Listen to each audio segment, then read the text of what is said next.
Olá! No vídeo de hoje nós falaremos de recursos. Esse vídeo faz parte da série Geopolítica. No vídeo anterior falamos de espaço. Vamos lá! Hoje você vai entender que a mão que muitas vezes te oferece o alimento é a mesma mão que segura as algemas. Vai entender como recursos que são vitais à vida muitas vezes são usados como armas de submissão. Garanto que você nunca mais vai olhar para o auxílio do governo ou para uma crise internacional da mesma forma. Olá, eu sou o Cleuton de Carvalho, seja bem-vindo ao canal Laboratório da Vida. Se você não é inscrito, se inscreva. E você que já acompanha o nosso canal há muito tempo, faça parte dessa comunidade. Do ponto de vista puramente técnico e econômico, recurso é qualquer elemento que sirva para suprir uma necessidade ou gerar algum tipo de valor. Em geopolítica, o conceito ganha um contorno mais sombrio. Recurso passa de um objeto a uma arma de controle ou manutenção do poder. Aqui chegamos ao ângulo mais perigoso da nossa aula. Por isso eu quero fazer 3 perguntas para você pensar. Primeiro, você seria capaz de controlar um ser vivo regulando algo que lhe é vital? O que você faria se alguém exigisse a sua submissão total, ameaçando controlar seu acesso a comida e água? E a terceira e última pergunta: existem governos capazes de fazer isso hoje? Para responder questões como essas, nós precisamos não de teorias, mas de fatos. Vamos lá, a Europa do século XVIII e XIX era permeada por fantasmas, e um desses fantasmas era a teoria malthusiana. Thomas Malthus era um professor intelectual inglês que previu que a Terra, a humanidade, morreria de fome. Por volta de 1798, Malthus percebeu uma desproporção entre o crescimento populacional e a produção de alimento. O crescimento populacional, ele corria numa proporção geométrica, 2, 4, 6, 8, e a produção de alimentos ela ia numa proporção aritmética, 1, 2, 3, 4. Num dado momento, é óbvio, a conta não ia fechar. Hoje, por exemplo, nós somos 8,2 bilhões de pessoas. Se a teoria malthusiana se cumprisse, faltaria alimento para 4 bilhões de pessoas.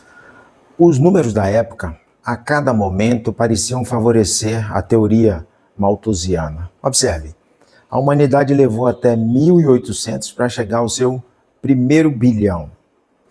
E 100 anos depois já estávamos em 1,6 bilhões de pessoas. Quase que dobramos o número. A Europa viu a sua população sair de 190 milhões para 490 milhões de pessoas. Então, para quem sabe ou sabia o que é fome, a coisa era aterrorizante, era assombrosa. Como se isso não bastasse, 100 anos depois, surge uma nova previsão apocalíptica. O Sir William Crookes entra na Associação Britânica de Ciência Avançada e faz um discurso aterrorizante. Ele disse que a humanidade tinha apenas em torno de 20 a 30 anos de vida. Malthus estava preocupado com território e espaço. Já o Crookes, ele percebeu que o solo estava cansado. Havia uma escassez generalizada de nitrogênio. Nitrogênio é um elemento importante para fazer crescer as plantas. E esse elemento no solo estava deficitário, muito deficitário. E isso taxava mais 20 a 30 anos de sobrevivência da humanidade. Surgem, então, 2 soluções. Uma temporária e a outra mais definitiva. A temporária foi o guano. Guano são fezes de aves marinhas depositadas na ilha do deserto do Atacama. Lotado, porque não chovia, então as ilhas estavam lotadas de fezes e essas fezes elas são ricas em nitrogênio. Então você já imagina o que aconteceu. Uma corrida desenfreada naval atrás de cocô de passarinho. Nações dispostas a morrer e matar por causa de cocô. A corrida e a matança por cocô acabou quando um químico alemão descobriu como extrair nitrogênio do ar através da amônia líquida. Sem essa descoberta do Fritz Haber, químico alemão, 4 bilhões de pessoas não haviam nascido, inclusive eu e você. O lado sombrio dessa descoberta é que a mesma técnica para extrair o nitrogênio por meio da amônia abriu caminho para a criação do TNT, explosivos TNT, e isso prolongou a Primeira Guerra Mundial por mais 4 anos e milhões de pessoas morreram. Esse fato ele escancara a fragilidade do processo civilizatório, porque permite que o mesmo recurso usado para salvar bilhões de vidas também seja um recurso usado para destruir milhares de vidas em nome do poder. Um outro exemplo que escancara essa fragilidade, esse lado sombrio do humano, pode ser visto na Guerra do Ópio entre a Grã-Bretanha e a China. No início do século XIX, a Grã-Bretanha ficou obcecada com 3 produtos que eram monopólio da cultura chinesa: a seda, o chá e a porcelana. A seda concorria com a lã.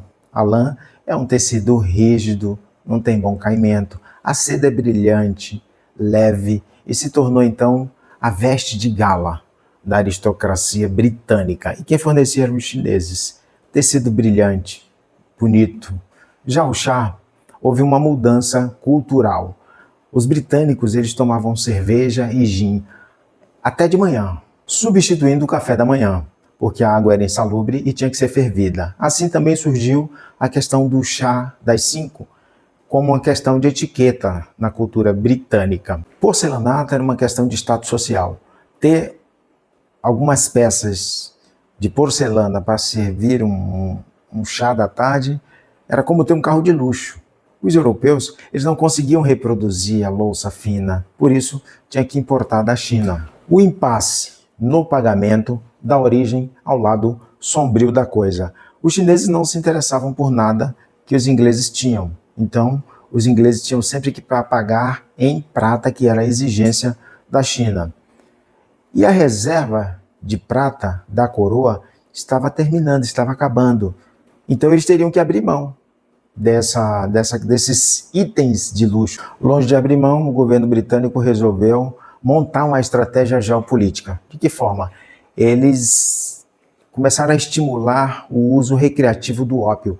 O ópio era conhecido dos chineses há milênios e eles usavam de forma medicinal, mas os britânicos começaram a estimular o uso recreativo e eles tornaram dependentes todas as classes sociais. Como eles não tinham para vender, eles pegaram a colônia deles, que era a Índia, e começaram a forçar os fazendeiros a plantar, em vez de plantar alimento, plantar papoula, para poder fornecer à China. Assim eles tomaram toda a prata de volta. Não só a prata, mas começou o que ficou conhecido como o século da humilhação.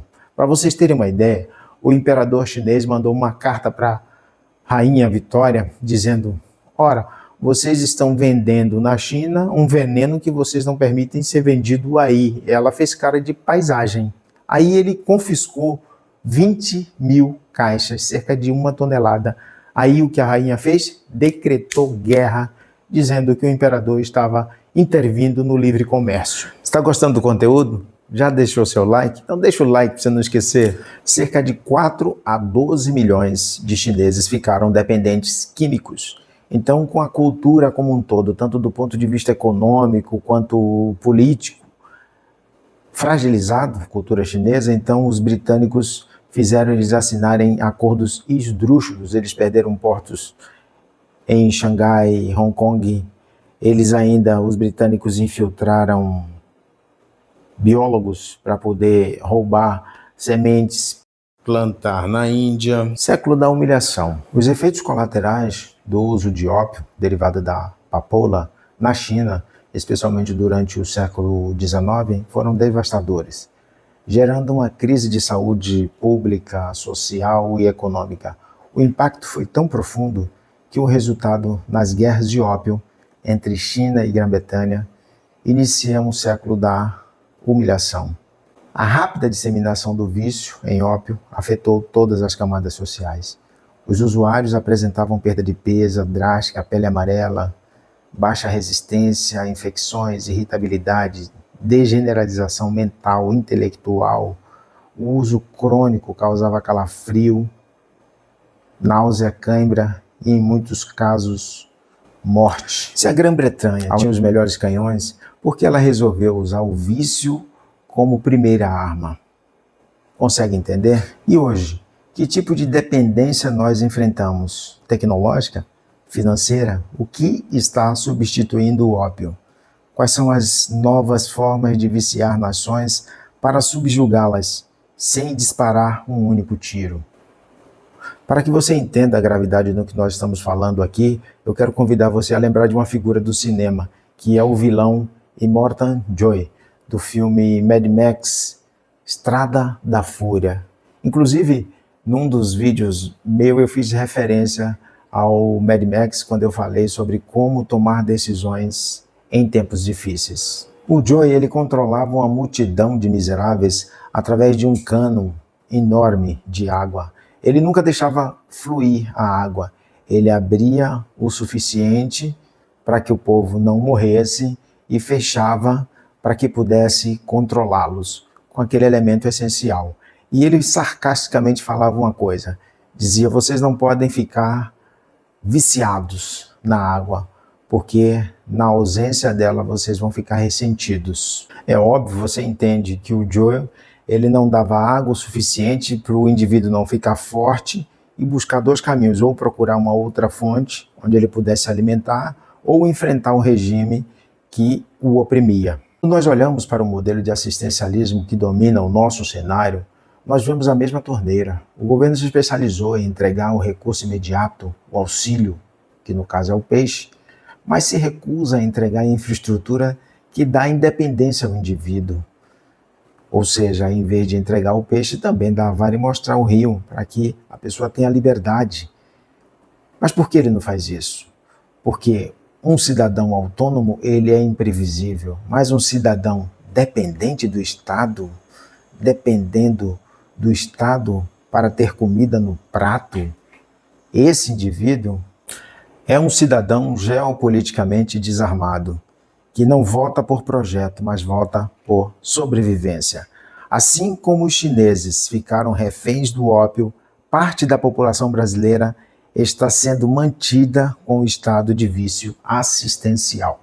A assistência social emancipa, já o assistencialismo escraviza. O que você achou desse assunto?